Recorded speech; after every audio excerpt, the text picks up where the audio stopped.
سید عمر فاروق رضی اللہ عنہ کے ذات گرامی کے تعلق سے ارشاد کرتے ہیں، حضرت عمر فاروق رضی اللہ عنہ اسلام لانے سے پہلے بہت تھوڑی سی جماعت مسلمان ہوئی تھی۔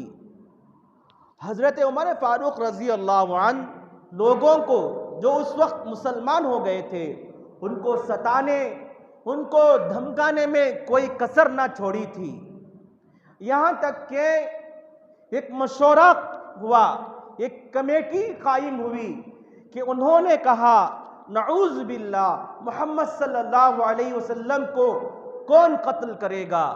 تو حضرت عمر نے کہا میں قتل کروں گا۔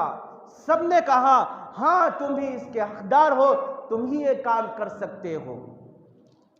جب مشورہ ہوا، مشورہ ہونے کے بعد حضرت عمر فاروق رضی اللہ عنہ گھر سے نکل کر جا رہے ہیں، راستے میں ایک صاحب ملتے ہیں قبیلہ بنو زہرہ کے، جن کا نام سعد بن ابی وقاص ہے، اور بعضوں نے اور ایک صاحب کا نام لکھا ہے نعیم بن عبداللہ۔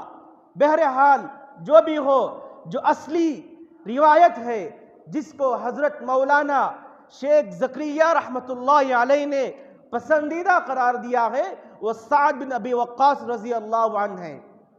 تو انہوں نے حضرت عمر سے کہا اے عمر کہاں جا رہے ہو؟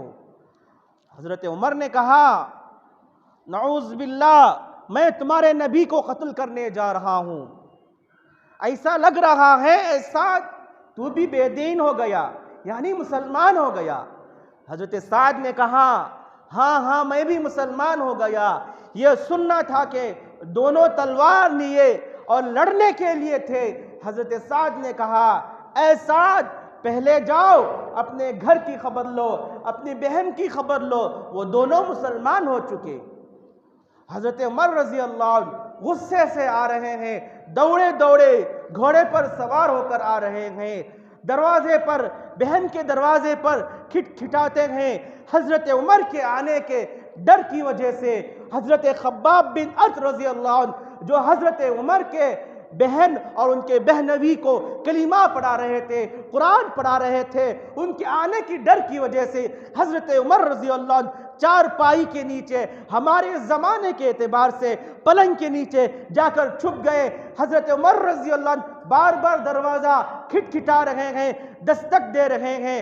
حضرت عمر رضی اللہ عنہ کی ہمشیرہ جا کر دروازہ کھولتی ہے، جو ہی دروازہ کھولتی ہے حضرت عمر اس طرح بہن کے سر پر مارتے ہیں کہ خون آلود ہو جاتا ہے، سر سے خون ٹپک رہا ہے، اور کہتے ہیں اے ہمشیرہ تو بھی بے دین ہو گئی، تو بھی مسلمان ہو گئی۔ یہ کہہ رہے تھے کہ سامنے اپنے بہنوی نظر آئے، بہنوی سے کہا کیا تم بھی بے دین ہو گئے، ہمارے آبا اجداد کے دین کو چھوڑ دیے؟ انہوں نے کہا اگر دوسرا دین حق ہو، یہ سننا تھا۔ حضرت عمر رضی اللہ عنہ نے ان کے بہنوی کے یہ چہرے پر ایک تماچا مارا اور زمین پر گرا کر خوب مارا۔ بہن نے جا کر چھڑانا چاہا، بہن کے چہرے پر ایک ایسا تماچا مارا کہ بہن بے ہوش ہو کر گر پڑی، بہت خوب مارا، یہاں تک کہ مارتے مارتے تھک گئے۔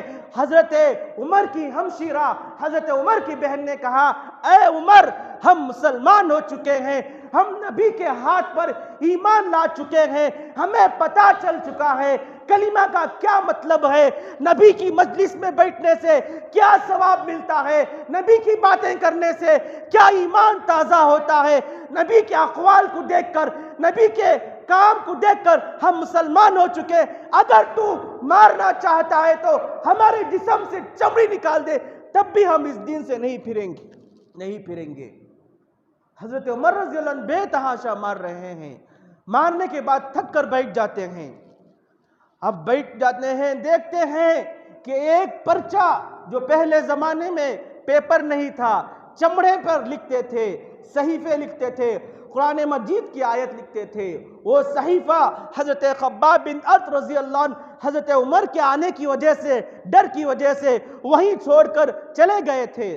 حضرت عمر کی نظر اس پر پڑتی ہے، حضرت عمر اسے چھونا چاہتے ہیں، بہن نے کہا اے بہن، اے عمر، اے بھائی، آپ اس کو نہیں چھو سکتے، آپ ناپاک ہیں، آپ غسل کر کے آئیں۔ بہت چند کوشش کی، اصرار کیا کہ میں کسی طرح اس کو چھو دوں، لیکن حضرت عمر کی بہن نے کہا پہلے آپ جائیے، غسل کر کے آئیے، بعد میں آپ چھیئے۔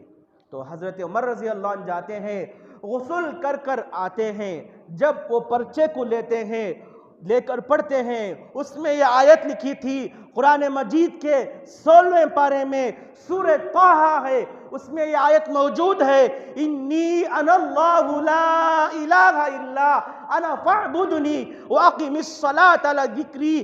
حضرت عمر یہ پڑھتے ہیں، دل کی دنیا بدل جاتی ہے۔ حضرت عمر کہتے ہیں اے بہنا، مجھے نبی کے دربار میں لے چلو، میں بھی مسلمان ہونے کے لیے تیار ہو جاؤں گا۔ یہ کہنا تھا۔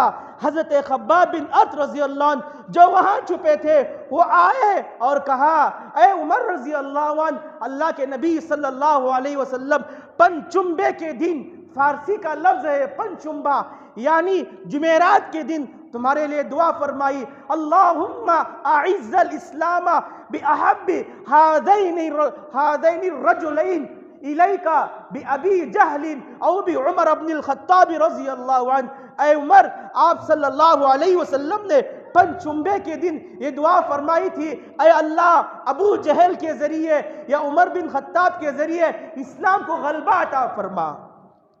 جب صبح ہوئی، حضرت عمر رضی اللہ عنہ آپ کی دربار عالی میں آ رہے ہیں، تلوار لے کر آ رہے ہیں، دوسرے صحابہ کھڑ گئے، کہیں ایسا نہ ہو کہ یہ آقا صلی اللہ علیہ وسلم کو کوئی تکلیف دے۔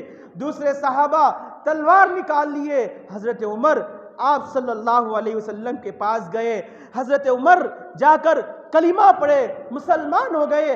اللہ کے نبی صلی اللہ علیہ وسلم جس دن حضرت عمر فاروق رضی اللہ عنہ مسلمان ہوئے، اللہ کے نبی نے انہیں لقب عطا فرمایا فاروق۔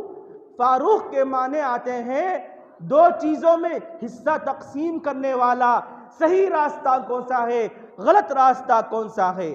غرض دوستو، حضرت عمر رضی اللہ عنہ جو آقا کو قتل کرنے کے لیے نکلا تھا، آقا کی مجلس میں گیا، اللہ اس کی دل کی دنیا بدل دی۔ آج بھی دوستو ہمارے نبی کے ہم پر بہت سارے احسانات ہیں، نبی کے طریقے پر آؤ، رسول کے طریقے پر آؤ، شریعت کے طریقے پر آؤ، قرآنی تعلیمات کی طرف آؤ، آپ کی زندگی بھی بدل جائے گی۔ جو شخص نبی کو قتل کرنے گیا تھا، اللہ اسے اسلام کی دولت سے مالا مال کیا۔ آپ بھی اگر صحیح معنی میں، صحیح طریقے میں نبی کے احکامات کی طرف آئیں گے، رسول کی تعلیمات کی طرف آئیں گے، اللہ آپ کی دل کی دنیا بھی بدل دیں گے۔ غرض دوستو، حضرت عمر فاروق رضی اللہ عنہ جب مسلمان ہو گئے، یہ مختصر سی جماعت تھی، کفار مکہ بہت سارے تھے۔ حضرت عمر فاروق رضی اللہ عنہ نے جا کر کعبے میں اعلان کیا، ہے کوئی جو مجھ سے مخاطبہ کرے، جو کوئی مجھ سے مقابلہ کرے، میں مسلمان ہو گیا، میں کلمہ پڑھتا ہوں۔ یہ بولا تھا کہ کفار کے جو دوسرے احباب تھے وہ آ کر حضرت عمر رضی اللہ عنہ کے اوپر وار کرنے لگے۔ یہ ایک صاحب تھے سہل ابن وائل، وہ آئے، حضرت عمر رضی اللہ عنہ کو بچا کر لے گئے۔ جیسے ہی حضرت عمر فاروق رضی اللہ عنہ مسلمان ہوئے دوستو، اللہ تبارک و تعالیٰ نے مسلمانوں کو یہ کھلم کھلی آزادی دلوائی کہ سب سے پہلے مسلمانوں نے کعبے میں جا کر نماز پڑھی۔